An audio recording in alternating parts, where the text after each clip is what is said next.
Hey, it's Conrad Thompson, and you're listening to 83 Weeks with Eric Bischoff. Eric, what's going on, man? How are you? I'm grooving on a Sunday afternoon. Remember that song, Groovin'? Oh, you were just playing it. Was I? Weren't you just playing? Didn't you just say you were jukeboxing? And I heard the song Groovin' in the background. No, I don't think you heard that. We were playing Red Ryder, Lunatic Fringe, before you. I don't know how I got grooving out of that. Little Rascals. No, it was just the Rascals. Little Rascals was a TV show. I actually Rascals like that, was a rock band back in the early mid 60s. Eric, what was black and white television like? I watched a black and white television until I was about 12 years old. My parents didn't break down and actually take the financial leap like everybody else in our neighborhood did. And we lived in a, lower middle income family neighborhood.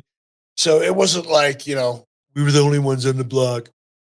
But at least all my friends' parents finally broke down and bought a color television, I would say 4 years before mine did.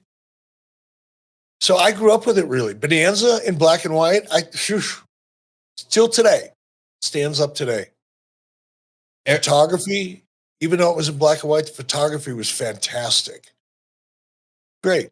My dad watches reruns of Bonanza every single morning before my mom wakes up. And we woke up from an AEW dream last week. We saw an interesting angle on Dynamite that you and I did a bonus episode about. You decided to name it. I don't know why you keep doing this. The Tony World Order. That's available for you now over at 83weeks.com. And that was done just one day after you had Bully Ray on your new program, Wise Choices. So if you haven't already, go hit the subscribe button and turn on the notifications bell at 83weeks.com. It's your home for all things Eric Bischoff. We're doing some really exciting things over there. We've got a new membership option you don't want to miss. So look into that, but certainly go hit the subscribe button. It's free, and turn on that notifications bell so you know the next time we're live. You don't want to miss it. I should also plug, we had a conversation that maybe is of interest to you about non-competes. The FTC banned non-compete agreements here in the United States last week. And so there was a lot of speculation about what that may or may not mean for the different companies, whether it's WWE or AEW or TNA. So we thought, hey, who better to break it down than our own resident gimmick attorney, Mike Dawkins, who joined me for an ad-free shows exclusive. You can catch our entire conversation right now at adfreeshows.com. We are going to separate fact from fiction on non-competes, 90-day notices, independent contractor status. We even slip in a little bit of Vince legal talk, and it's all available now at adfreeshows.com. We call it Wrestling with Non-Competes. So check that out if you haven't already. All right, Eric, let's take a time out right now. I want to challenge you, if you're listening with us, as Eric would say, Google the internet. No, seriously, pull up your Google machine and just type in your name, type in your email address. You're going to be surprised at what all comes up. I know I was uncomfortable with how much of my information was exposed and for sale like this. But data brokers are trying to sell your information to scammers and spammers or anybody else who might target you. They've got your full name. They've got your email. They've got your address. They've got your health records. They know about your relatives. It's all out there. And that's why Eric and I started using Aura, the sponsor of today's video. Aura shows us exactly which data brokers are selling our information and automatically submits opt-out requests for me. And the data brokers, Eric, they've got information on you too. This is some dangerous stuff, is it not? It's dangerous, and it's a pain in the ass because there's so many people, and I've noticed this especially over the last maybe 18 months, where I'm getting emails from companies, from individuals that I've never heard of, I have no interest in, and unsubscribing to a lot of this stuff is becoming almost a full-time job.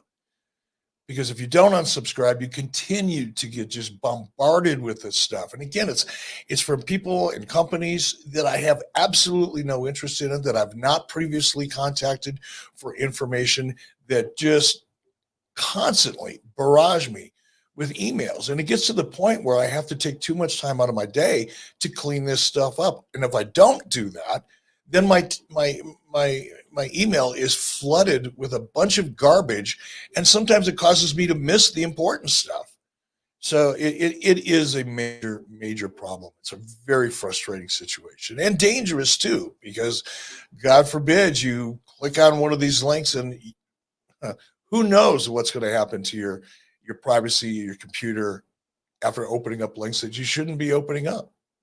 Cleaning up my information not only helps reduce the amount of spam I get, but it also protects us from hackers who could use this information to help them access my social media accounts, my bank accounts, or any of the other sensitive information. And Aura does so much more to protect me and my family from online threats, things I can't see. You get other features too with Aura, like antivirus and VPN and password management, parental controls, even identity theft insurance, and so much more, all without having to download several different apps. It's really easy to set up, and best of all, you get everything at one affordable price. Now, you may already have one or two of these tools already, but not having Aura is like locking the front door and leaving the back door wide open.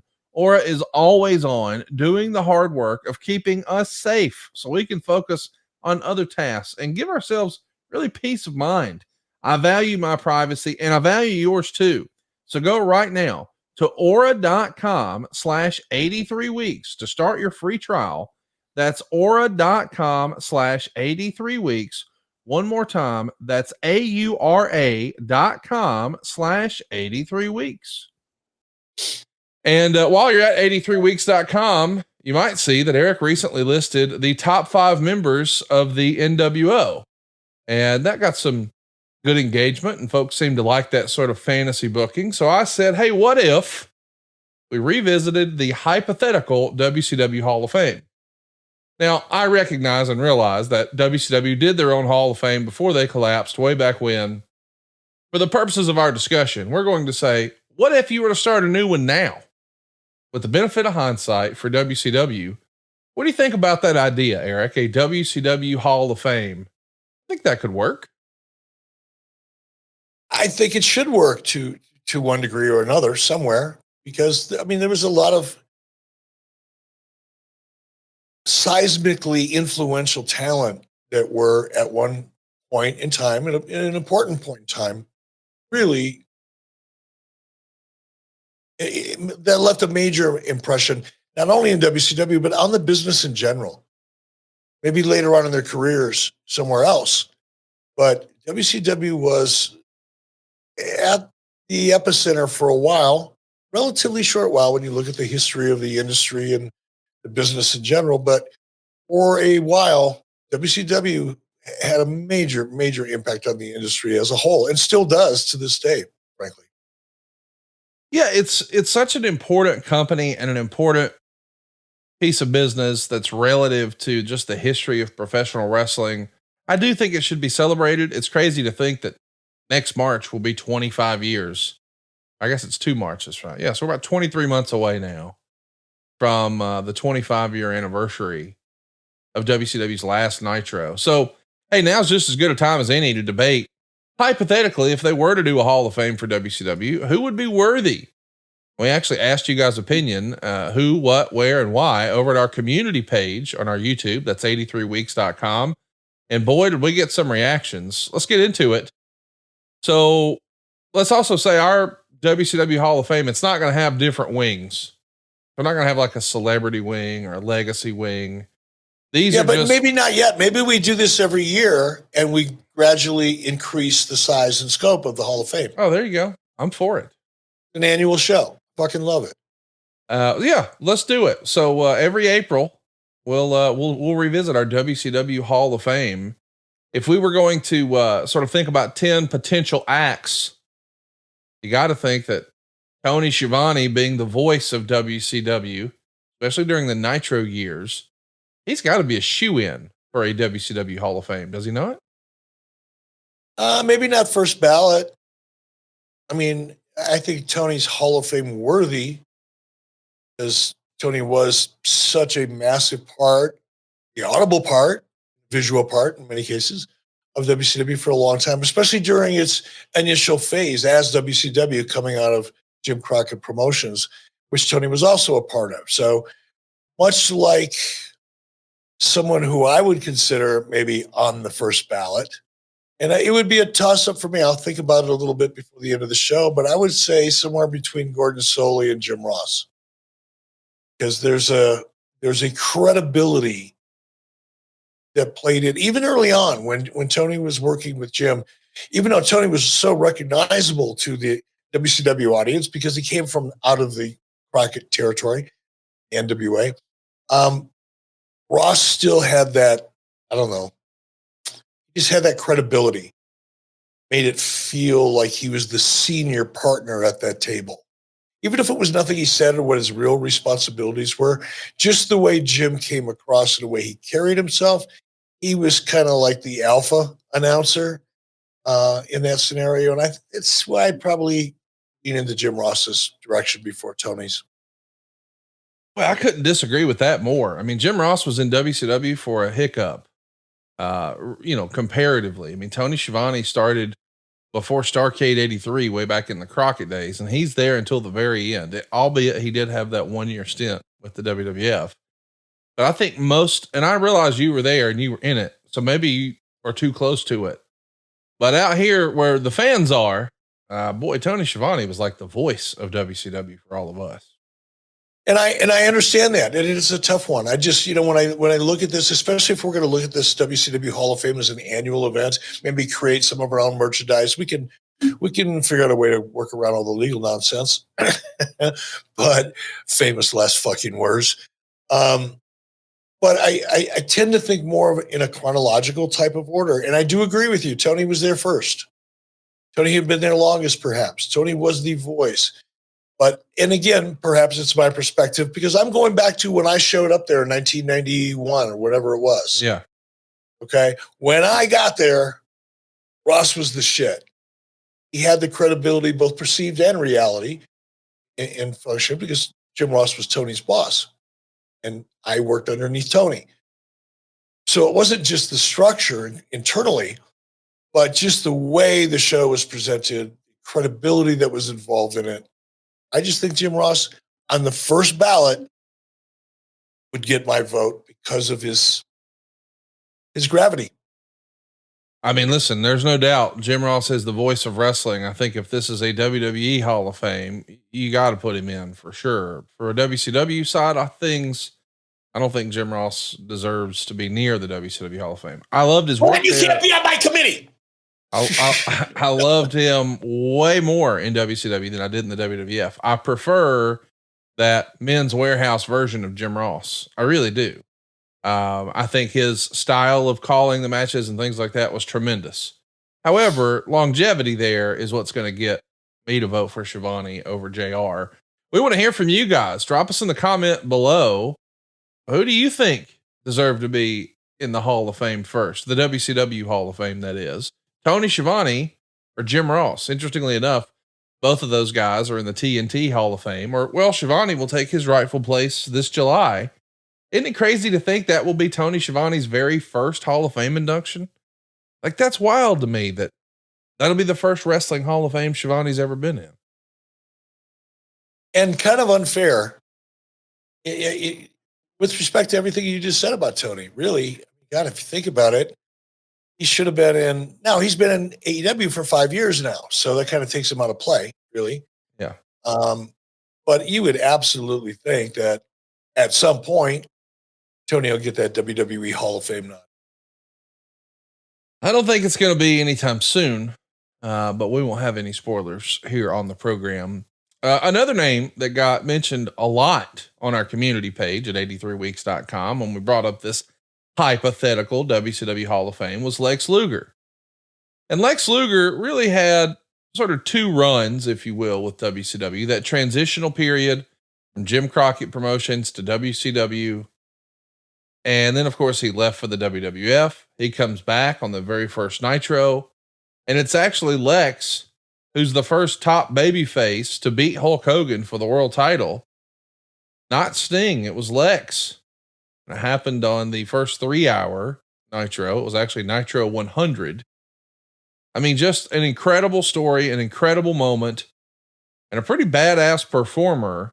It took the WWF a long time to put Lex Luger in their Hall of Fame. Actually, no, to this day, he's still not in it.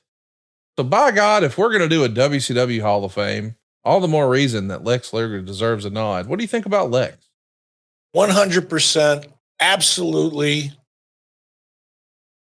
Absolutely. I would like to induct him. I'm going to do it here right now in my own way. Not only did Lex Luger play an important part in WCW early on with Sting. Lex Luger and Sting, I don't know, equally were in many respects the new blood, the next generation of WCW back when they were just beginning their careers. Lex was Sting gets a lot of the attention because of how Ric Flair put Sting on the map and in the history, and because of really what a phenomenal performer and professional and character Steve Borden went on to become, not only in WCW as the initial Surfer Sting and all that. We all know the rest of Sting's story, but this is about Lex Luger. Lex Luger and Sting, in my mind, again, having shown up in WCW in 1991, which was the very first time that I knew that this thing called WCW even fucking existed.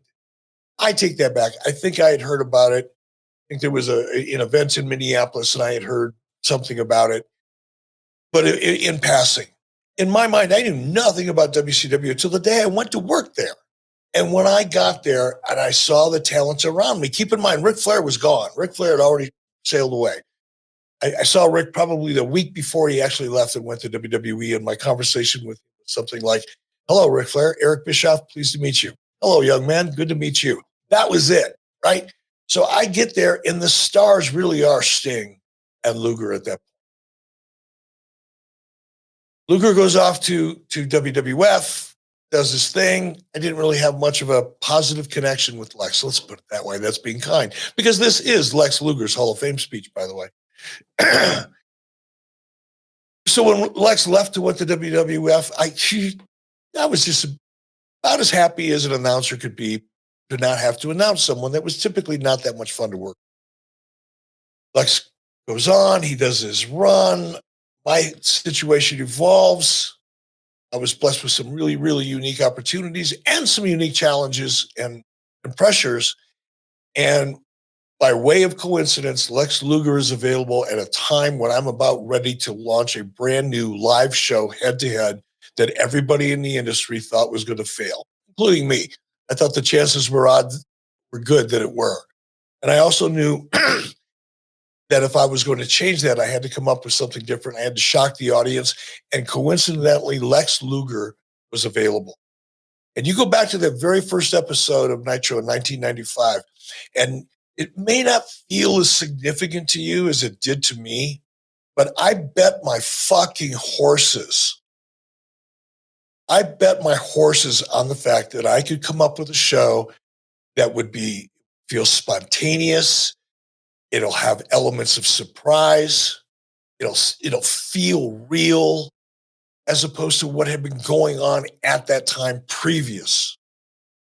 And I knew I had to have that one thing that I kept hearing from all of the research, all of the data, all of the metrics. Yeah, that shit existed a long time ago, you dimwits.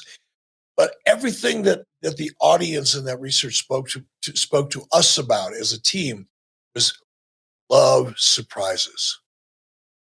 And at that time, Lex Luger became available.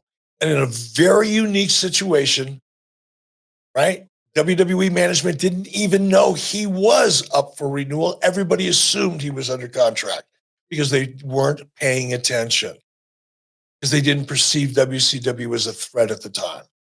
So this kind of shit was easy back then. You couldn't pull it off now. And it's largely because of Lex Luger. Because Lex and I met, entered into an agreement, tentatively on my part, a huge set of balls on Lex's. He entered into an agreement. And Lex Luger was the first big surprise. It was a legit surprise. It was a surprise that was felt around the world, literally, even in places where Nitro wasn't airing, because the word got out instantly across the ocean to WWE management, who went, wait, what? What? I thought he was under contract. It took a huge set of balls on the part of Lex Luger. It absolutely set the tone immediately and defined the brand Nitro. It's where you came to get the unexpected. For that reason alone, if really has nothing to do with anything else that Lex Luger ever accomplished before or even during, the fact that Lex Luger is such a great example how to overcome, how to become a better person, how to get close to your faith, how to find happiness in an incredibly difficult personal situation that a lot of people may not have been able to come out of. Lex Luger has come out of all of his challenges a much better human being than he went in. That's my Hall of Fame. Well, I'll tell you what, we know that Lex Luger was a body guy and he knew a whole lot more about that sort of stuff than you and I did. But I'm learning thanks to our friends at Signos. They're a proud sponsor here on the program, and it's something that Eric and I really believe in. Now, of course, Eric's known all this stuff for a long time because he's got a wife who's read every book the library has about this sort of thing. But I'm still learning. And here's what I recently learned.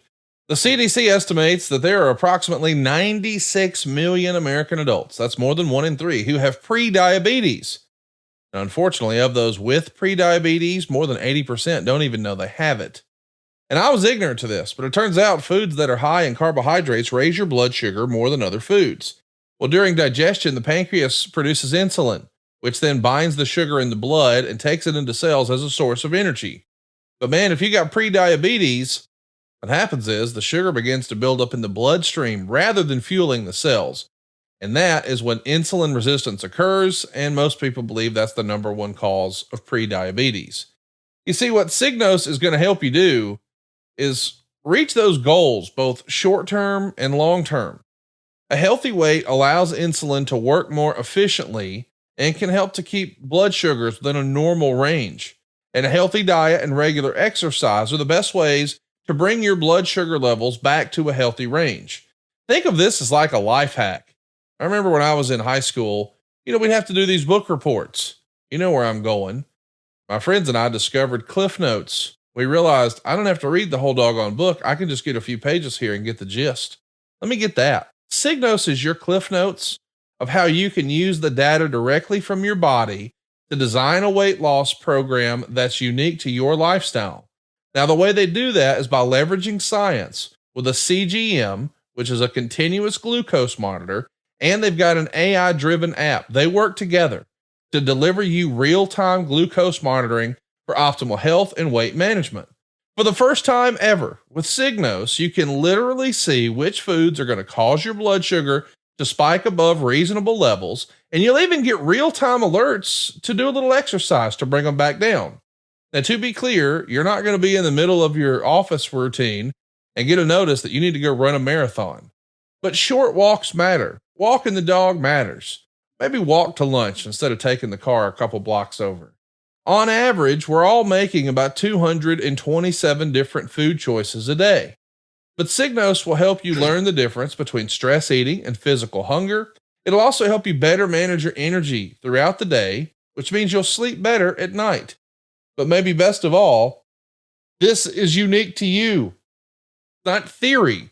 It's not practice. Like, it's you. It's real time. That's what I'm talking about. And little choices. And you gave this analogy a few weeks ago, and I heard from multiple listeners, hey man, you're going to learn that there's sugar in an apple. You might not have thought about that, but there's glucose in an apple. And so you might think you're making a healthier choice having an apple instead of a candy bar, but it turns out, well, your Signos is going to let you know, hey, that changed some things in here. So will that glass of wine with dinner or a pat of butter in your coffee, as you've told us. If you're looking to get control of your health, a continuous glucose monitor is a real life hack. And Signos has changed our lives and a lot of our friends' lives It's removing the guesswork of weight loss. It's giving you the tools and knowledge you need to develop healthier habits. It combines your real-time glucose data from that CGM and the AI-driven app. You know exactly what to do and when to do it. This is going to get you all your glucose insights for optimal health and weight management. And right now, Signos has an offer exclusively for our listeners. Go to signos.com. That's SIGNOS.com and get up to 20% off our select plans when you use our code 83 weeks. That's signos.com, SIGNOS.com, and use our code 83 weeks and you'll get up to 20% off plans for you today. Let's talk about another name on the list here, man. We've got Lex Luger getting a big nod from you. No argument from me. Certainly Hall of Fame worthy. And I think so is Randy Savage. After the WWF decided that maybe Randy was too old to wrestle, Randy disagreed and he made the move to follow his old pal Hulk Hogan in the WCW. Showed the world he had a lot of gas left in the tank. The Savage Flair program really helped turn the WCW live event business around in 95. And he was Hulk Hogan's first title defense as the WCW champion while in the NWO. It was a big deal. I will never forget that unbelievable pay-per-view. It's one of our favorites, mine and yours. Halloween Havoc 1996. It was all about Savage and Hogan, but it wasn't 1989. It wasn't WrestleMania 5. It was Havoc 96. And Savage's star would rise even further. He didn't need the title to make a guy or to have a big time feud. Ask Diamond Dallas Page. He had the feud of the year in 97 with DDP, who, let's be honest, had been struggling to sort of break through. Randy Savage helped make DDP. Don't take my word for it. Ask Dallas. And there's no Slim Jim in wrestling without Randy Savage. Maybe I just think his value to WCW is immeasurable. I'm on Team Randy. What do you think? Does he belong in the WCW Hall? Absolutely. And much like, the WWE Hall of Fame, who recognizes Hall of Fame talent and individuals that perhaps weren't really directly associated, or if at all, maybe for short periods of time with WWE. It's the impact on the business in general. And without question, everything you said about Randy's impact on WCW, clearly true and accurate, and probably understated in some respects, because Randy really did contribute more to WCW than is sometimes evident on the screen, including the Slim Jim deal, including changing the way Turner ad sales started looking at WCW because of the power of Slim Jim and the fact that a wrestling person could actually bring that in the door where Turner's sales executives previously couldn't. So there was sometimes the impact of an individual on an organization isn't always who they beat or how many title runs did they have. It's sometimes more than that. And Randy defines that, not only in WCW, but in WWE. To this day, I'm still seeing Slim Jim point of sale, Randy Savage stuff. When I go in, if I'm on the road, I'm filling my truck up with gas. I'm on my way to Minnesota to visit family or something. Got my dog. I get hungry. I'm going to go get a meat stick of some kind. I love me some good meat stick, as long as it's not filled with sugar and all kinds of other crap.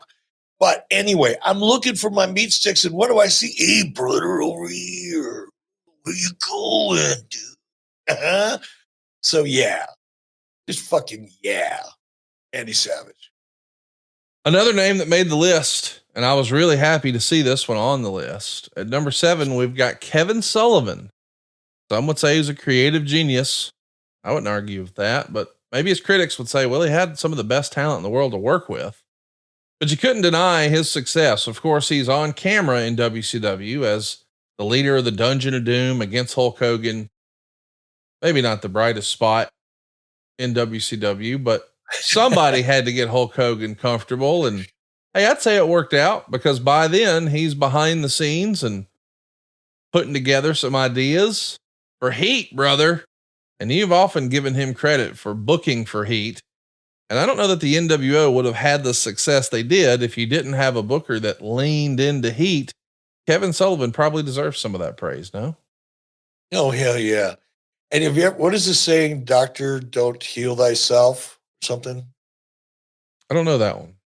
You don't know that doctors are supposed to be their own doctors? Lawyers aren't supposed to be their own lawyers. Bookers should not book their own shit. Some of Kevin Sullivan's best work lies so far outside of what he did for himself. Yeah, there you go. You know, I mean, he booked himself with such ridiculous shit because that's kind of where he came from, and it was fun for. And I love Kevin Sullivan. I love Kevin Sullivan. I can't wait to see him again, honestly.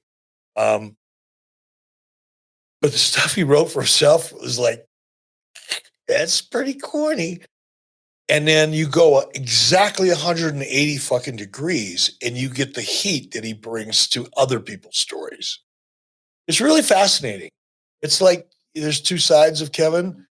There's the fun side that he just likes to play. And there's just like this really dark side that he can access to find that heat.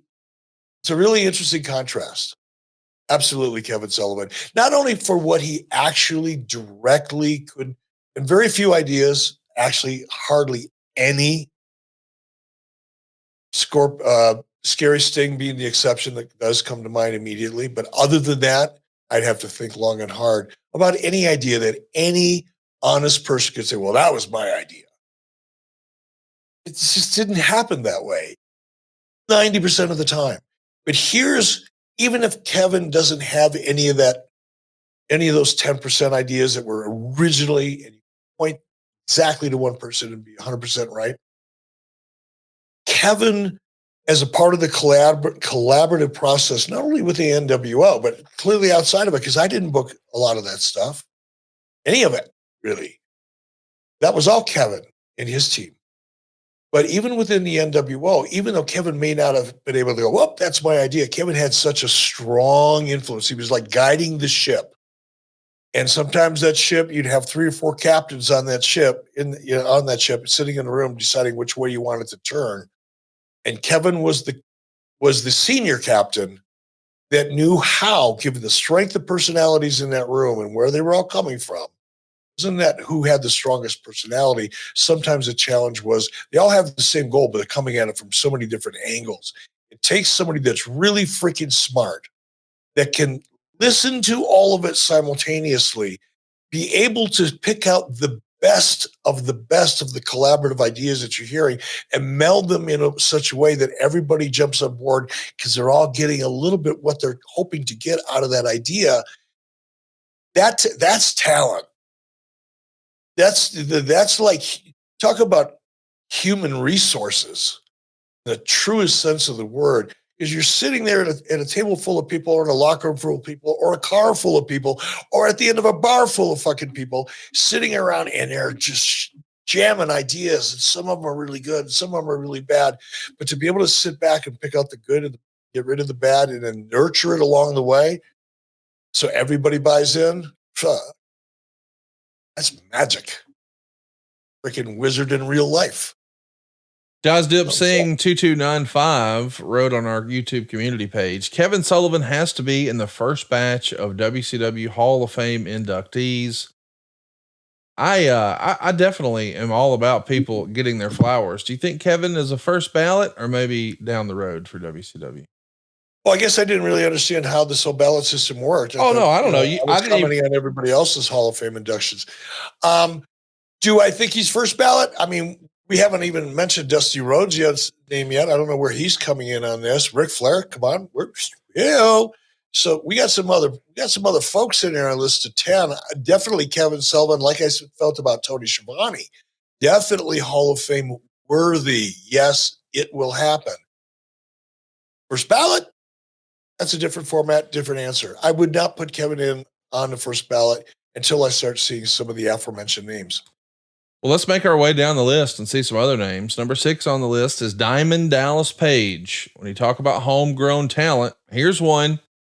And I know WWE didn't do much with the character, but boy, he grew right before our eyes, starting as a manager and then an announcer and then a opening match guy and then a mid-card guy, sort of languishing. Savage helps make him, and he is off to the races. A multiple-time WCW world champion. Who would have ever imagined he'd win the big gold belt in a match that also had Sting and Randy Savage and Ric Flair and Hulk Hogan all in the ring together. Of course, Randy was the referee, but whatever. Such an incredible who's who of talent, and DDP comes out the man. I know that you got a lot of flack back in the day because you guys were neighbors, but goodness gracious, I don't think anybody can argue that DDP belongs in a WCW Hall of Fame, can they? Not for me, they couldn't.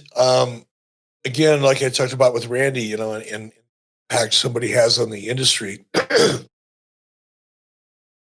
Let's just set Diamond Dallas Page's career, the arc of his career, getting to end. Let's set the wrestler part of it aside. DDP first came in as an announcer. He had that role. One of the things, and had an impact in that role. One of the things that when I think about DDP, both my friend and my coworker, is how hard he worked for everybody else. Which is, you know, it's kind of who he still is today. It's just in a different world, right? It's yoga and fitness, or DDP yoga and fitness, and helping people through rehab and recovery and things like that. This is not a new Diamond Dallas Page that we're aware of today. He's the same guy. Back then, it was trying to help other people get opportunities. Scott Levy, Raven, Chris Kanyon, Sugar Shane Helms, too many other people to mention, right? But you get it. That was him. That was DDP, trying to help other people reach their dreams and reach their goals. Much like Lex Luger, who I think I'd pick up a machete and defend the decision to put Lex in right away, because not who Lex was, not what he accomplished, but who he has become, because that's such a great representation on the industry as a whole and on WCW specifically. Okay. Let's do another name that, well, you can't deny his importance to WCW in 1998 for sure. Goldberg, probably the biggest star that ever came out of the power plant. He had the biggest undefeated streak in the history of wrestling. At least that was discussed like this one was. And although his time on top was brief, the impact can't be debated. I mean, to this day, people are still talking about what Goldberg accomplished. I mean, 1998 was special and the high watermark for WCW. So if you're going to celebrate all that World Championship Wrestling did, you have to take a look at who was on top when they were at their peak.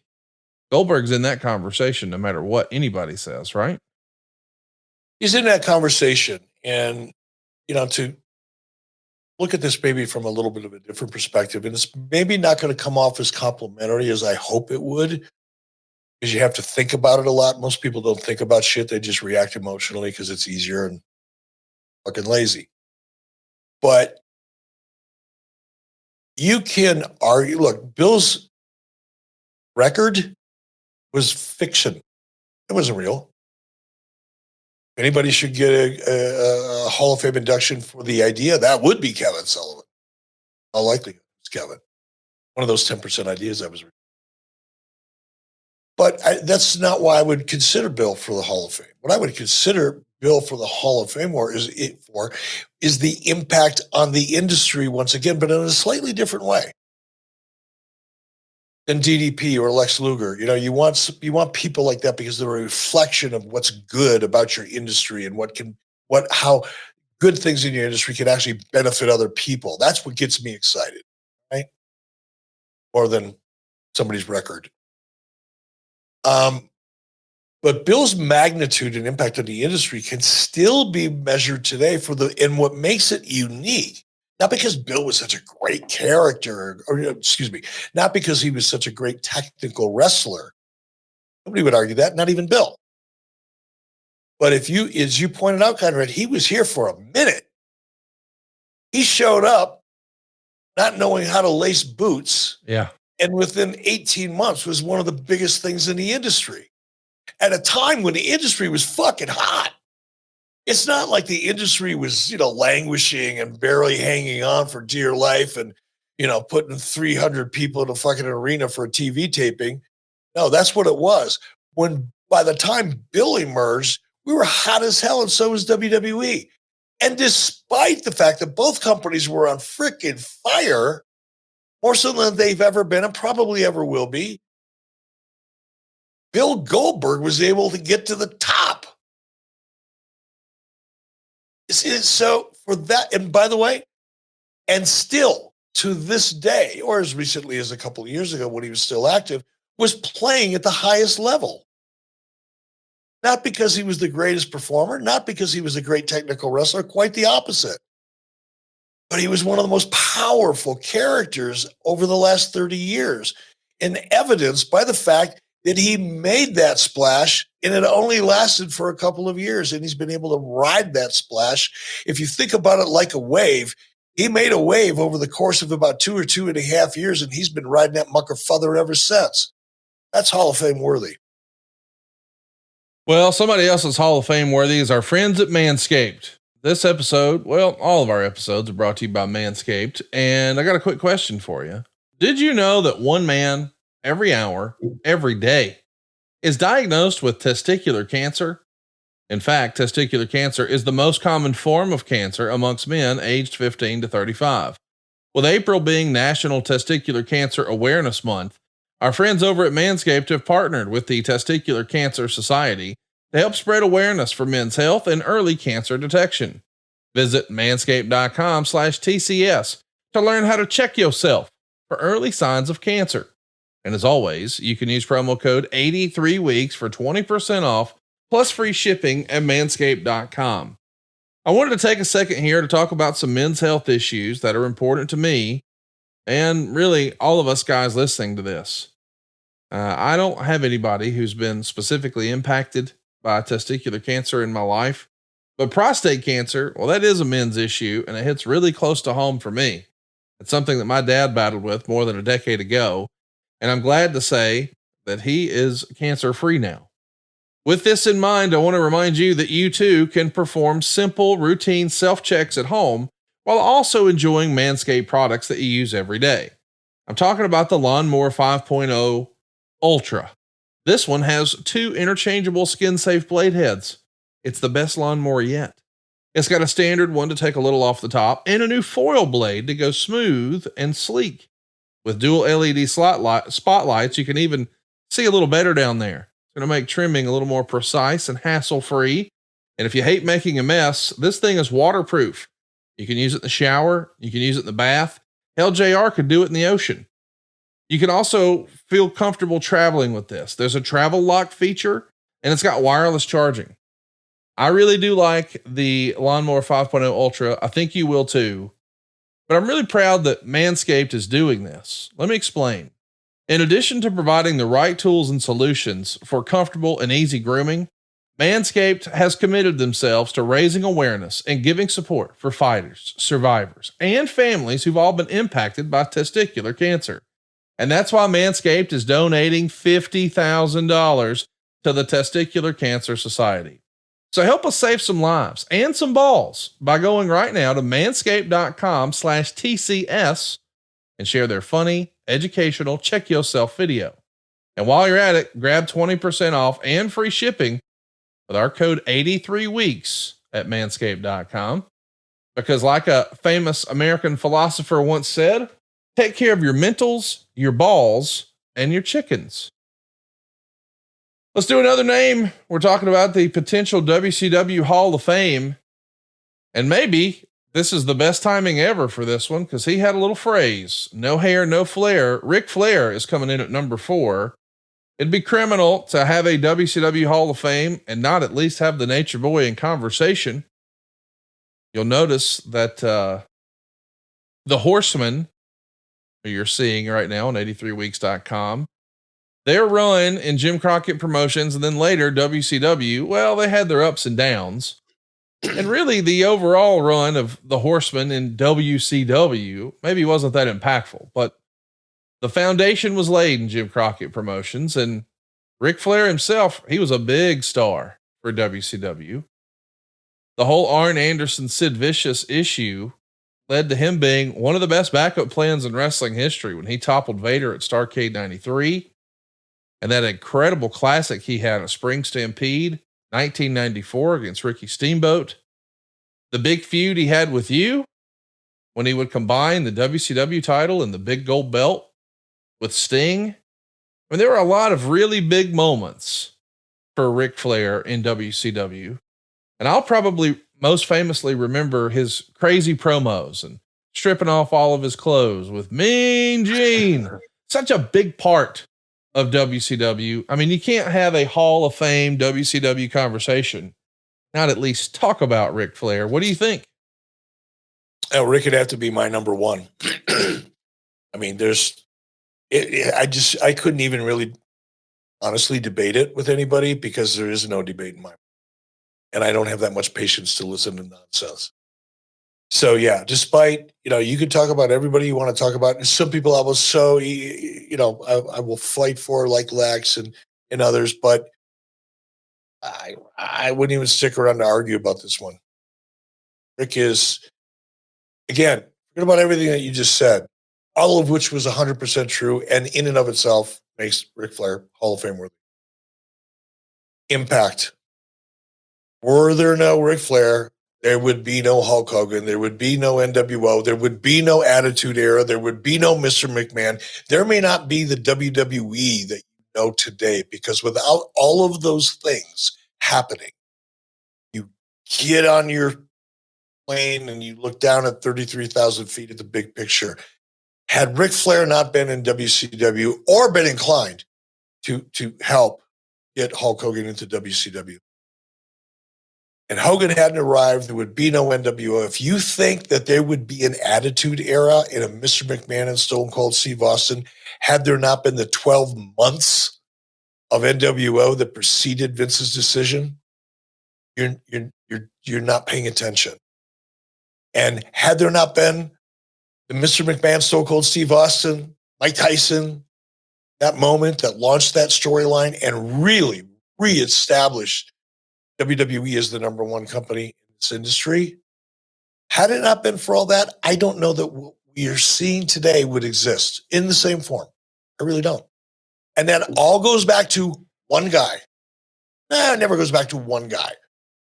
But there's one guy in that chain that if it were not for that one guy, none of it happens.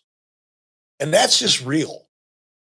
Now, Rick doesn't care for me at all. It's unfortunate. And I feel however I feel about Rick. It's weird. It's probably like everybody else. It's love-hate. It's just, he's Rick. It is what it is. But my personal feelings, good or bad, have nothing to do truth, facts, as I just reiterated them or pointed them out, because it's all true. And that's for that alone, because all of those things in combination have had such an amazing, I mean, I could go on and on. We know. Should be obvious. Flair, number one. DMCSERIPKO. Don't know how to pronounce that. Said so as well over on our YouTube community page. It's 83weeks.com. He says, Ric Flair's got to be number one. WCW was built around him. Any other star was built around Flair. Even when Hogan and Savage, etc., started making the jump, those guys were also validated to the WCW audiences through the Nature Boy. Sting number two, and finish up the first class with the NWO. This is the direct line of inception to insolvency for the company. I don't know if I agree with all that, but it's hard to argue Ric Flair belongs in a WCW Hall of Fame.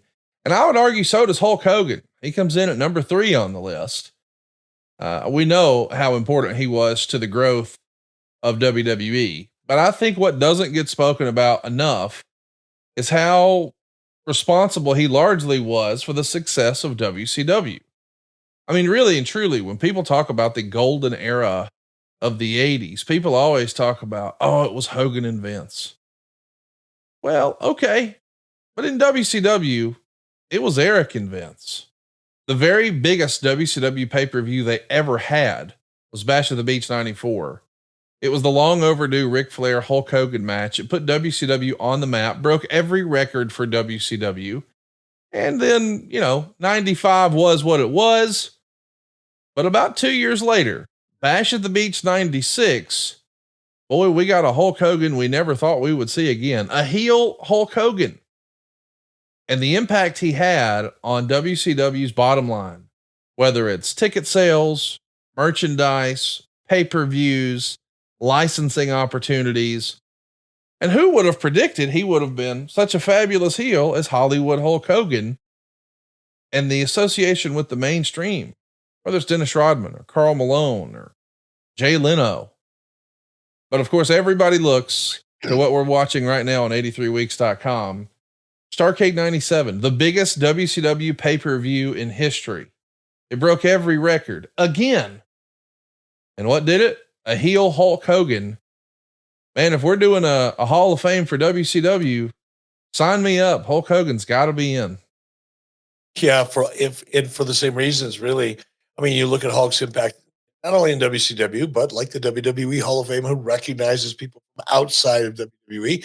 If you look at Hulk Hogan, the WCW version, Hall of Fame version of Hulk Hogan, and his impact outside of WCW, then you have to take into consideration everything that he accomplished in WWE as well.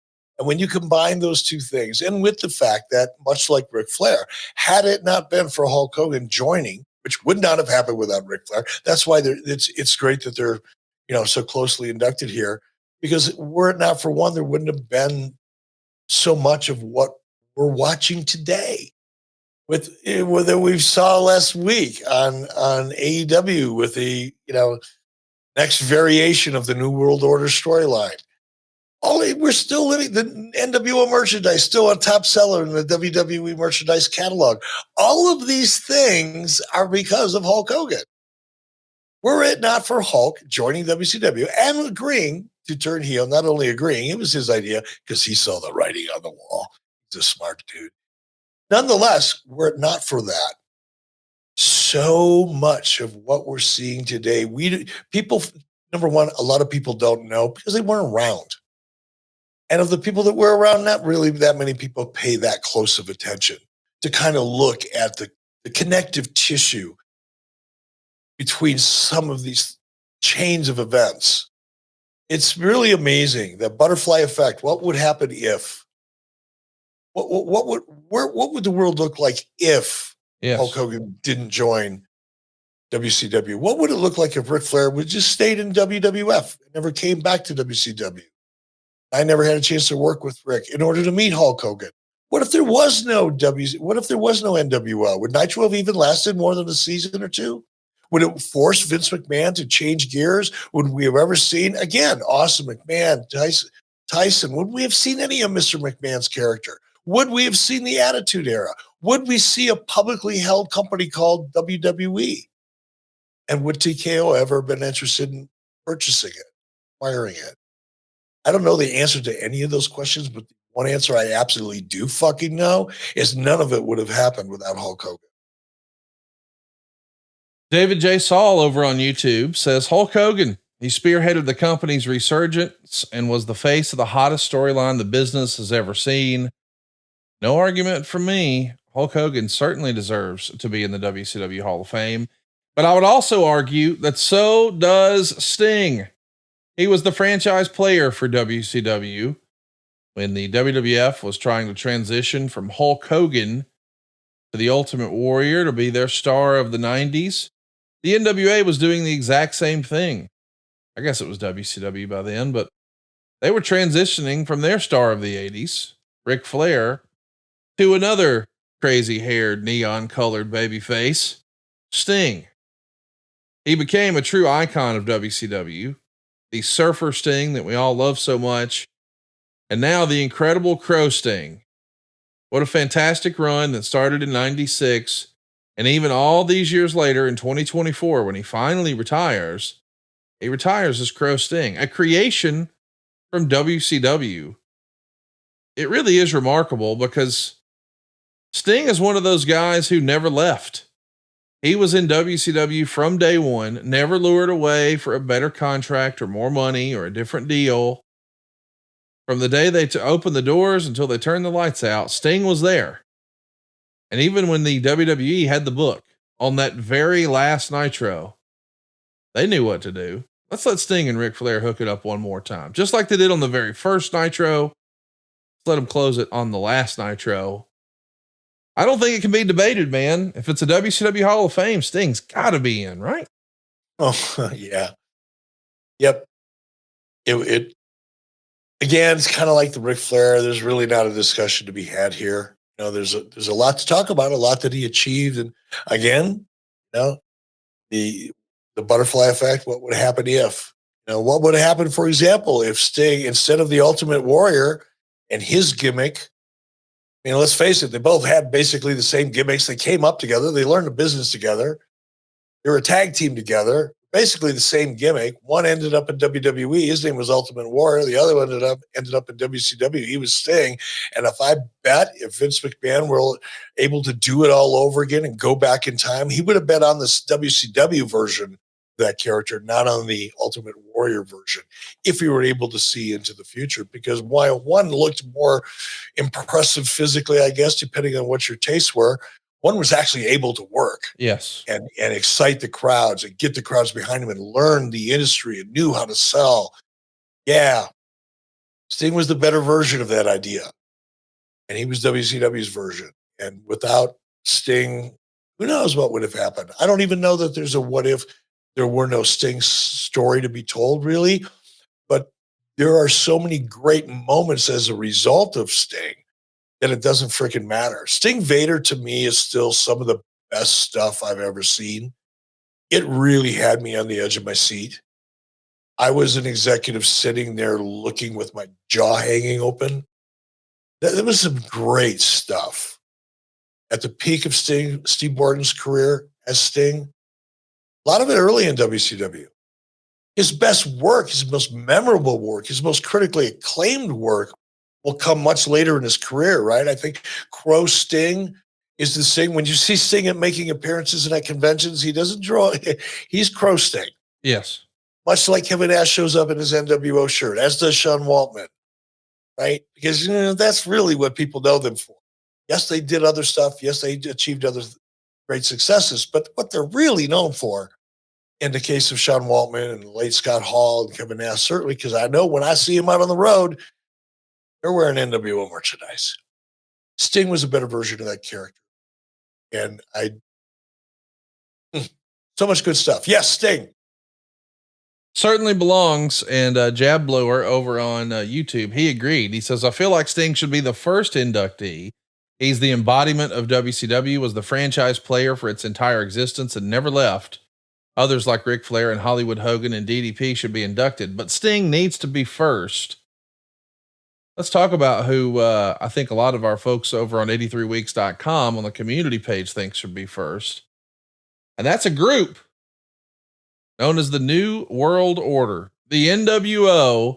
How do you tell the story of WCW without talking about the NWO and the incredible streak they went on? 83 weeks, I think it was. Everything changed in professional wrestling when Scott Hall came down the stands there in the middle of nothing happened in Georgia to let everybody know that a war was on. A week later, Kevin Nash is going to join him. Wouldn't be too long before you're flying through the air on a pay-per-view set, crashing through a table. And before we knew it, Hulk Hogan was dropping the leg to turn heel at Bash at the Beach. And that was real wrestling history. Like real wrestling history, not hyperbole, not hype.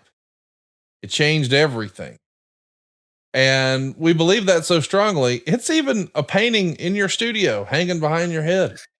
Like, and you mentioned when these guys are running around making appearances, they're wearing the NWO stuff. Yes, they could wear DX stuff or Diesel stuff or what. Yeah, but everybody loves the NWO. I mean, the Too Sweet, the hand symbol, the for life. I mean, it's a part of pop culture to this day. And I can't tell you how many people are going to buy a big gold belt this year from the WWE and they're going to spray paint it because that's what the NWO was all about. Man, if you're going to put a group in, all due respect to the Horsemen, that was a JCP creation. if it's truly a WCW Hall of Fame, man, the NWO as a group, that's got to be the first group in no matter what, right? Oh, yes, no question about it. And again, forget about my association with it and that. Just measure impact. Take out your fucking wrestling Richter scale and go, okay, what's had the biggest impact? Name me another faction in history that's had a bigger, longer, more sustained impact on the business. I'll wait. And I'll wait a long time because that's how long it'll take. It'll take a long time. And look at all the incarnations. Look at everybody. I'm not saying trying to recreate because that sounds petty, but look at what we created and look at people who continue to this day in all organizations trying to replicate that business model. It's a compliment. It's a deserved compliment. Not to me, to that collaborative effort that we recognize as the NWO. Dork Suck 2015 over on YouTube agreed with you, said the NWO, because they're one of the many reasons WCW conquered the Monday night ratings war for 83 weeks. Their dominance was felt not only throughout the entire locker room, but the wrestling industry. I mean, we would actually see Shawn Michaels come into the ring at WrestleMania 13 to do commentary, opening his jacket to where Vince couldn't see and throwing up the little hand sign to his buddies down in WCW. He did that at WrestleMania. It was a big deal. Such a big deal that the WWE, who had almost no interest in any of the gimmicks or presentations you saw in WCW, even they brought out their own version of the NWO. The importance of the NWO just can't be overstated. And I know that people are tired of hearing about it, but if there was a WCW Hall of Fame, the NWO has got to be in. And Eric, there's a lot of other names that were suggested as possible entrants into the WCW Hall of Fame. And I want to rapid fire you some others here. How about Rey Mysterio? We got a comment from over on YouTube from Matthew Hutchinson. He says, Rey Mysterio, the quality of matches he had in WCW were outstanding. You could make a strong argument Rey was in his prime in WCW. His matches are timeless, and he's still so exciting to watch today. But it's also the influence he had on the generations that follow and pro wrestling in general, which make him a walk-up for the WCW Hall of Fame. Yeah, I could see that. Like the cruiserweight division, when you think about WCW at their peak, you think about Nitro and the cruiserweights. And when you think of cruiserweights in WCW, I think everybody goes to Rey first. And that's the hard thing about having a Hall of Fame discussion is, because, and it's the same thing, you know, the WWE obviously has run into over the years, is there's so many people that deserve it. You can't put everybody in all at once or you have nothing to talk about next year. But let's talk about impact. And I agree. I absolutely agree, Matthew. Again, I look at Hall of Fame in anybody's Hall of Fame. I look at what was the impact? How did they actually change the business? Yeah. Not how did they benefit from the business? That's different. Just because you were good at your job and you were maybe even exceptional, that doesn't mean you have had an impact. Impact is how has it changed? How has it morphed? How is it, more importantly, how has it evolved the business? You cannot look, and look, I was the first person to put Rey Mysterio on television. That honor goes to Paul Heyman, ECW. Did it before I did it. Bully Ray came on Wise Choices and tried to convince me that Paul Heyman was the first one to create a cruiserweight division because he had 3 Mexicans. I said, 3 people is not a division. We created that division. We created that cruiserweight division because we wanted that fast-paced, alternative style of presentation within the body of our own show. We brought a lot of great talent in from Mexico, from Japan, everywhere that we could find them.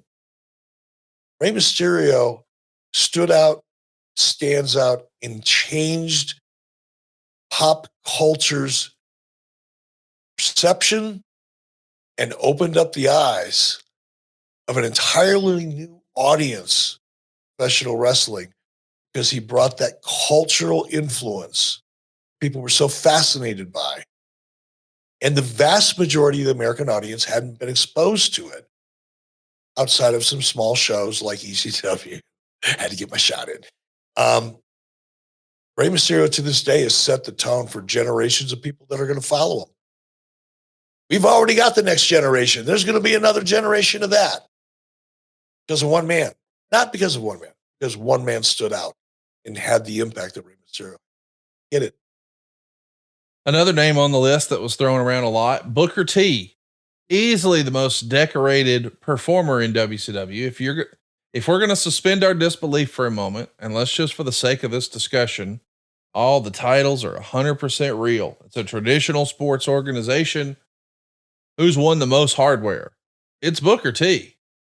When you factor in all of his time with Harlem Heat and all the incredible tag team championships he and his brother won as Harlem Heat, and then that incredible singles run starts with the TV title. Before you know it, there's the US title and then the world championship. And no, he wasn't the first African-American WCW world champion, but I would argue he had a bigger impression, a longer lasting impression, because WCW is going to close down and Booker T's story continues. And I think you could argue that of everyone who came from WCW to the WWE, nobody had a run in WWE like Booker did. Another reason to think that Booker's got to be in the conversation for the WCW Hall of Fame. He's got to be, but so does, and it's interesting that just came up.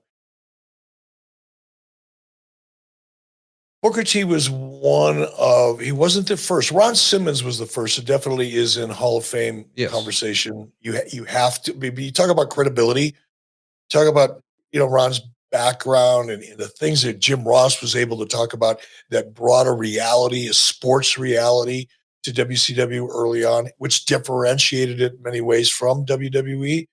That might not have been his intent at the time, focus, but credibility is key. And I think Ron Simmons absolutely needs to be in this conversation early on, much like I feel so strongly about Ric Flair being one of the first, because I look at if you don't have a strong foundation of Hall of Fame type of inductees, Diamond Dallas Page never gets that shot, right? A lot of the inductees that we have talked about have come along later in WCW's lifespan. But those first few years of trying to build a foundation are equally as important. So yes, Ron Simmons, yes, Booker T, because both men, I think, were positioned in a positive light. And as recently as the 90s were, and it really wasn't that long ago, folks. It feels like it maybe to some, but not to those of us who, lived through it. It wasn't that long ago. And I think the significance and importance of African Americans being positioned in a positive light is Hall of Fame worthy in and of itself. And those guys earn that right. They earn that position. They earn the position for WCW to want them to be in that position. All of the right reasons, their skills, their personalities, the fact that they connected to the audience. Those are all the right reasons. They happen to be African Americans, and it just, there you go. Speaking of important, I think it's important that we acknowledge Dusty Rhodes. Dusty Rhodes didn't spend a lot of time in front of the camera in WCW. He was there.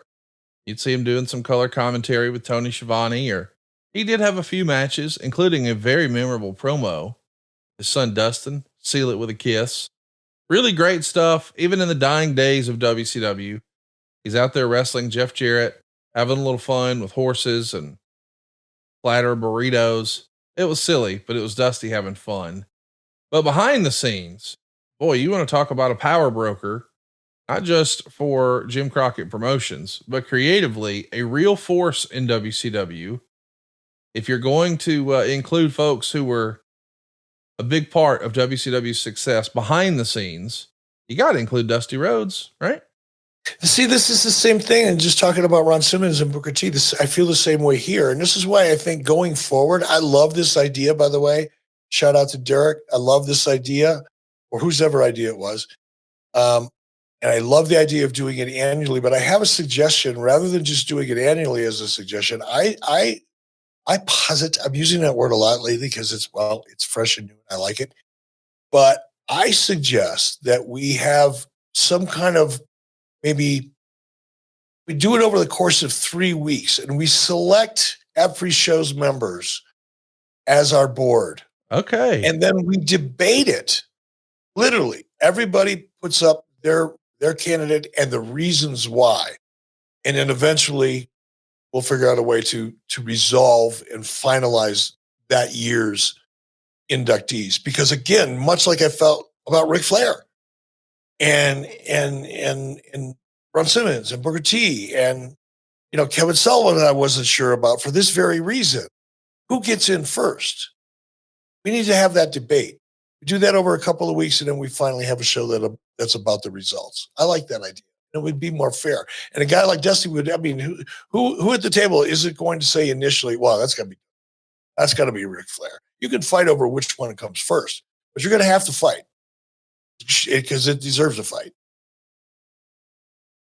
Here's another name that I think we should at least submit for conversation. This was actually suggested by Jonathan Wagner, 8289. And he says, Ted Turner. Would we even have a chance at a Monday Night War or in 83 weeks without Ted Turner? I think we know the answer. That's a negative, Ghost Rider. I know that, Vince McMahon never had the chance to put himself in his own Hall of Fame, but if there was a WCW Hall of Fame, Ted Turner deserves to be in it. I don't know why he's not in the WWE Hall of Fame, Eric. Yeah, he really should be. And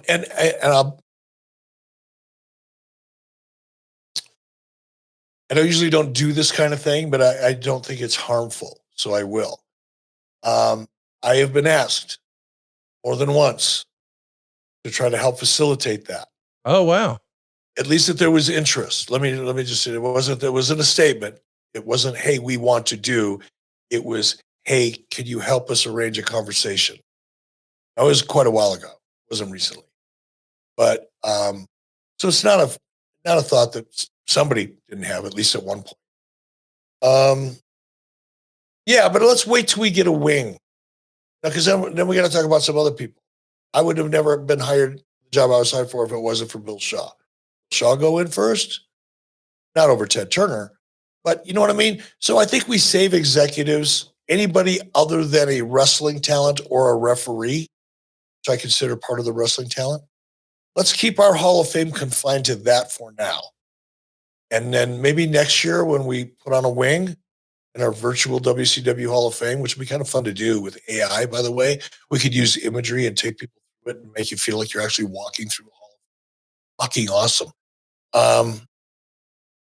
Where was I? Yeah, we'll save that for next year. There's another suggestion here from Grant Cameron 37. What about referees? Got to give them some love as well. Charles Robinson, Randy Anderson, Nick Patrick, Brian Hildebrand, Mickey Henson. A lot of great referees. If we're going to do a WCW Hall of Fame one day, we do need some referees. Some other names that were suggested, Eric, Zane Bresloff, David Crockett, Doug Dillinger. And then Alan 6137 says there's definitely a celebrity ring. You got to induct first and foremost Dennis Rodman because of his involvement with Hulk and the NWO, Karl Malone and Jay Leno. It's always awesome to listen to 83 Weeks, as I've been a huge fan of Eric for many years, back to his days as a C-level announcer in WCW 91. I agree with you. If there is a celebrity wing, maybe not year one. Tag teams are a big deal. We should at least consider the Steiner brothers when that conversation happens. Obviously, the Harlem Heat. The Nemesis over on YouTube left this on our community page. If we're doing this in the same vein, how WWE does this, meaning there's a main event, a mid-carder, a tag team / faction, and someone who's passed on.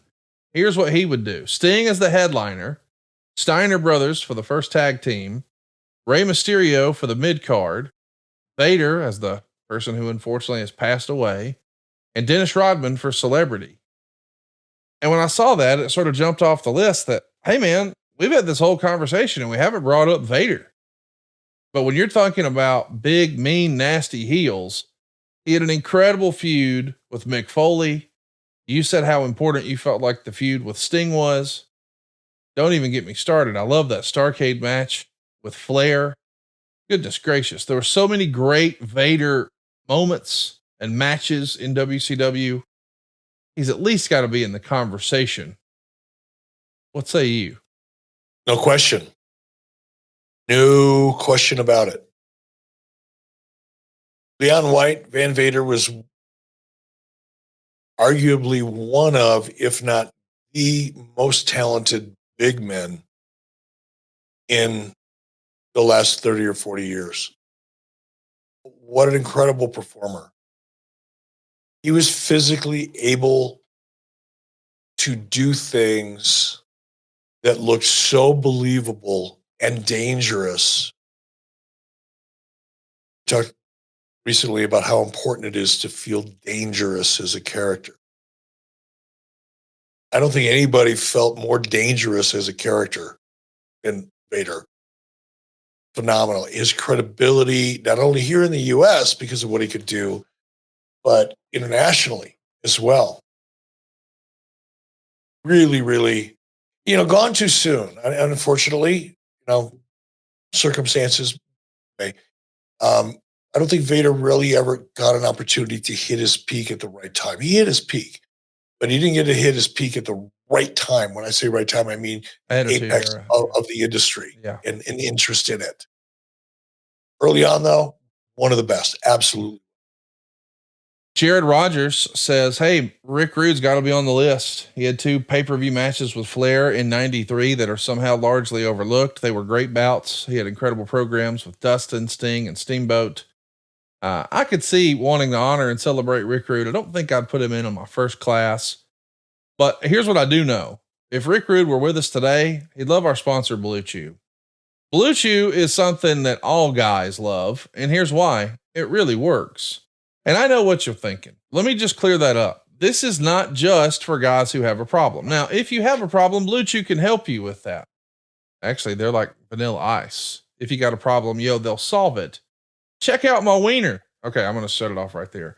For real, try Blue Chew if you haven't already, because it's going to make something that's already pretty fun even better. Don't you want to have as much fun as possible? Don't you want to leave a lasting impression? Don't you want some repeat business? Don't you want a return match? Wouldn't it be nice if you could go no holds barred 2 out of 3 falls? You get where I'm going. You just need a hot tag for your wiener. And that's where Blue Chew comes in. They've got the same active ingredients as Viagra, Cialis, and Levitra, but in chewable form and at a fraction of the cost. If you want to get harder than ever and get a good deal because it doesn't cost very much, how about a free Woodrow? That's what we're doing here with Blue Chew. Stay tuned. The process is simple. You sign up at bluechew.com. You consult with one of the licensed medical providers. And once you're approved, you'll receive your prescription within days. And here's the best part. It's all done online. So no visits to the doctor's office, no awkward conversation, no waiting in line at the pharmacy. And Blue Chew's tablets are made in the USA, prepared and shipped directly to your door, all in a discreet package. But there won't be anything discreet about your package. Blue Chew's the real deal, boys and girls. Try it out. You'll be glad you did. Think about what I'm about to say here. Blue Chew wants to help you have better sex. Discover your options at bluechew.com. Chew it and do it. And how about this for a great deal? Try Blue Chew free when you use our promo code 83weeks at checkout. Just pay the $5 shipping. That's it. That's bluechew.com. The promo code is 83weeks and you'll receive your first month free. Visit bluechew.com for more details and important safety information. And we thank Blue Chew for sponsoring today's podcast. Eric, think about that, man. $5 and you get a big old boner out of it. I mean, that's like the best. The comps support it. As we say in the real estate world, the comps say this is a good deal. Free. Just pay the $5 shipping, Eric. How do you beat that? And to see if it's even possible for you to hit maximum performance. We're not talking about having a problem, like it's an issue. And sure, if you do have issues, this is a great solution. You don't need to have issues to want to have top performance. Yeah. Right? I may not be a professional car driver, but when I hit the gas, I want my shit to go. I don't want it to sputter along, cough, gag, eventually get me where I want to be. When I jump in that car, I get to that point where I'm ready to drive. I want absolute performance. Because when I eventually get to where I want to go, I want to enjoy the ride it took to get me. I mean, I'm just saying, like, we've all heard the expression before, bad sex is like pizza. Even when it's pretty bad, it's still pretty good. Yeah. Well, you could have school pizza today, which don't get me wrong, pretty good. Or you could have Grimaldi's from under the Brooklyn Bridge. That's what Blue Chew is. Go hook it up right now. Use our promo code 83 weeks. Get yourself a slice. Let's talk about where we are. I think we should at least acknowledge that we're going to involve our listeners here on this process. We're not just going to induct somebody into the WCW, this imaginary 83 weeks WCW Hall of Fame. What we're going to do is we're going to do what the NFL does. They have a selection committee.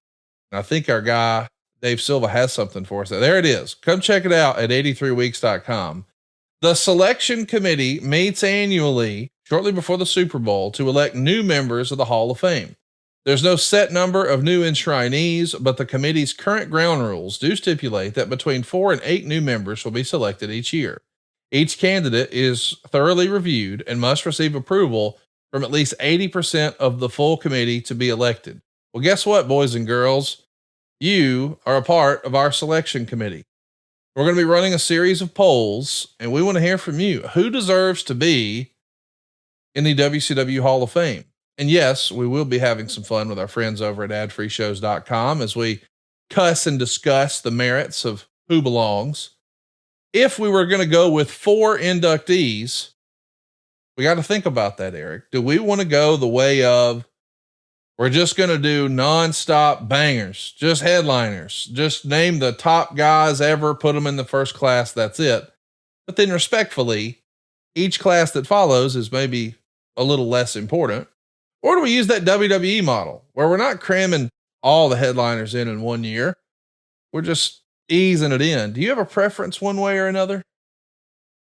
I do not like to put them all up front.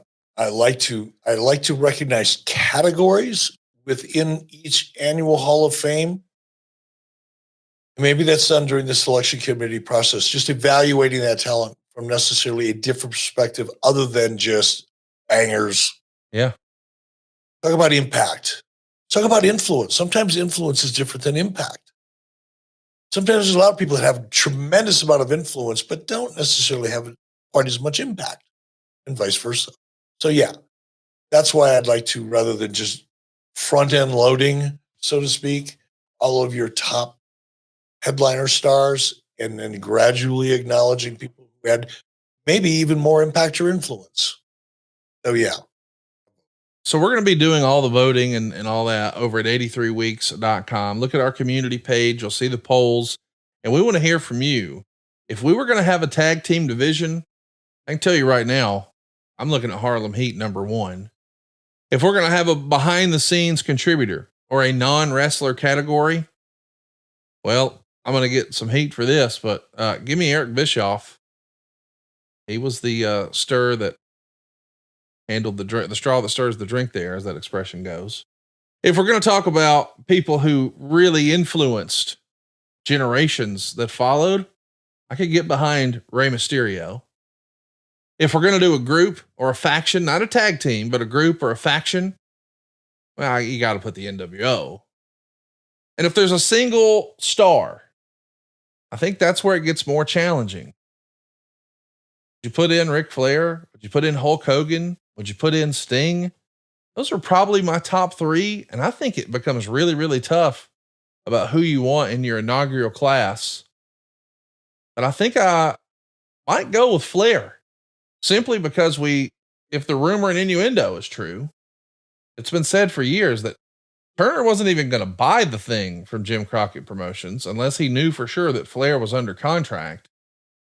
What do you think of my hypothetical picks, Eric? Any feedback on those?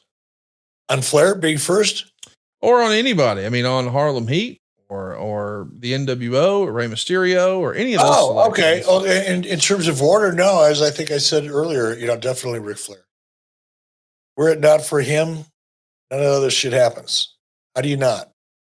I didn't even know the story about Ted Turner not being interested in Jim Crockett if Rick wasn't under contract.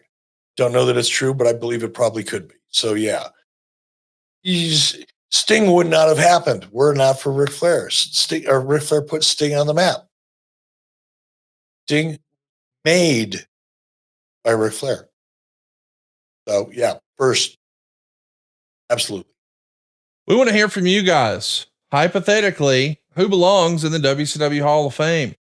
You can cuss, discuss, vote, and all of that right now at 83weeks.com. That's your home for all things Eric Bischoff. Be sure to hit the subscribe button and turn on the notifications bell. You never know when Eric is going to go live.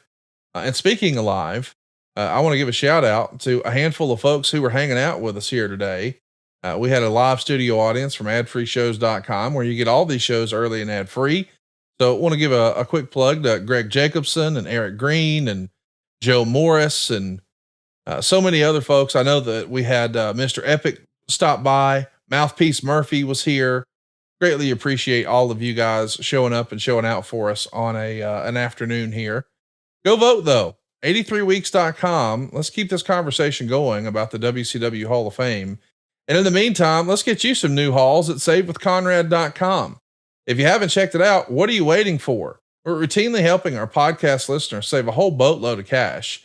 Go read the latest review over at conradreviews.com. Jason E left us a 5-star review and he says, "This is one of the best decisions I've made in a long time. Not only was I able to save around $1,500 a month, I got to experience the best team in the business. Each interaction with Larry and the team was an absolute great experience. I cannot thank them enough for all they've done for me and my family. And also thanks to Francis for all the laughs and your hard work. If anyone is even considering a mortgage or looking to eliminate debt, this is the place to go. You will not be disappointed. And we'd love to hook you up too. Find out how much money you can save right now for free at savewithconrad.com. What you're going to find is we want to be your mortgage advisor for life. You've already got a friend in the mortgage business. That's me. Why not pick my brain about credit or down payment or buying a house? If you're not sure what to do, the first step to saving money, to buying a house, to fixing your credit, to becoming a home ownership, to getting out of debt, to retiring on time is savewithconrad.com. It's no cost, no obligation. And we're just going to ask you some simple questions. Hey man, tell me a little bit about what you're looking to do. And then we're going to go to work and make it happen. And you don't need perfect credit or money out of your pocket because at savewithconrad.com, we don't say no. We say not yet, but here's how. You need a plan and we want to help you with that. And you can do it right now for free. No cost, no obligation. Savewithconrad.com or shoot me an email, Conrad@savewithconrad.com, or call us toll free, 888-425-0105, or just get a quick quote, even talk to a live person right now at savewithconrad.com. NMLS number 32416. Eric, I never know what to expect when we have these fantasy booking conversations, but I do like the idea that we're going to be soliciting feedback. It's rare that we rely so heavily on polls and engagement, making the audience a part of our show, but that's what 83weeks.com is all about. So make your voice heard. Who belongs in the WCW Hall of Fame? And then stay tuned in the coming weeks. We'll be discussing that and a whole lot more. Eric, this has been one crazy story after another for us on 83 Weeks. I like that we're getting to just settle in and talk about some WCW for a bit. I know, right? It's like I was in between reads here. Somebody sent me a thing on social media. Do you ever talk about anything other than AEW? It was like, well, they're kind of making the news lately. I mean, there's some Vince stuff floating around out there, but that's legal shit. I can't really talk much about legal shit. I don't know what's real or what's not real. And other than how well they're doing, there's not a lot to talk about when it comes to WWE. And AEW, on the other hand, there's a lot going on there. And it just happens to be what we're talking about. But we'll cover all things wrestling related, sometimes even not wrestling related, over at 83weeks.com next week. I think it's next week. I'm going to be talking to Chael Sonnen. We're going to be talking about the significance of wrestling promos in the UFC. How about that? Yeah, we're going to be doing a lot of fun stuff. We'd love to be doing some fun stuff for you. If you're looking to get your message out in front of men that are 25 to 54, well, there's no better place to advertise than right here. Find out how affordable it is at advertisewitheric.com. You can find Eric's new book, Grateful, over at bischoffbook.com or Amazon. And as always, we'd love to hear your feedback. We're on social at eBischoff or at Hey, it's Conrad. Our show is at 83 Weeks on Twitter, Instagram, and Facebook. Boxofgimmicks.com has all your 83 Weeks merch and some recently added stuff like shot glasses and cutting boards and rally towels. And hey, whatever you're looking for, Eric Bischoff related, it's there at boxofgimmicks.com. And we want your feedback. Who do you think belongs in the WCW Hall of Fame? Go vote in the polls and hit those comments up. Hit the like button, hit the subscribe button, turn on the notifications bell so you know we're live. 83weeks.com is the home for all things Eric Bischoff, and we'll be back. Same bat time, same bat channel here next to tell week you a right little here more about what on adfreeshows.com is all about. with Eric Get Bischoff. early ad-free access to more than a dozen of your favorite wrestling podcasts every single week, starting at just $9. That's less than 20 cents an episode each month. And yes, you can listen to them all directly through Apple Podcasts or your regular podcast apps. How easy is that? Ad-free shows also has thousands of hours worth of bonus content and docuseries like Title Chase, Eric Fires Back, Conversations with Conrad, and The Insiders. Plus new series like The Book with David Crockett, Monday Mailbags with Mike Chioda and Nick Patrick, and a whole lot more. And you want to talk about early? You can't get any earlier than listening to the shows live. You can be a part of the live studio audience as we record the podcast. Plus, ride shotgun alongside your favorite childhood heroes for live watch-alongs, Q&As, and other interactive experiences every single month. Come on now, see for yourself what thousands of other wrestling fans from around the world have discovered, that adfreeshows.com is the best value in wrestling. Check it out today, and hey, when you do, the first week is completely free. adfreeshows.com.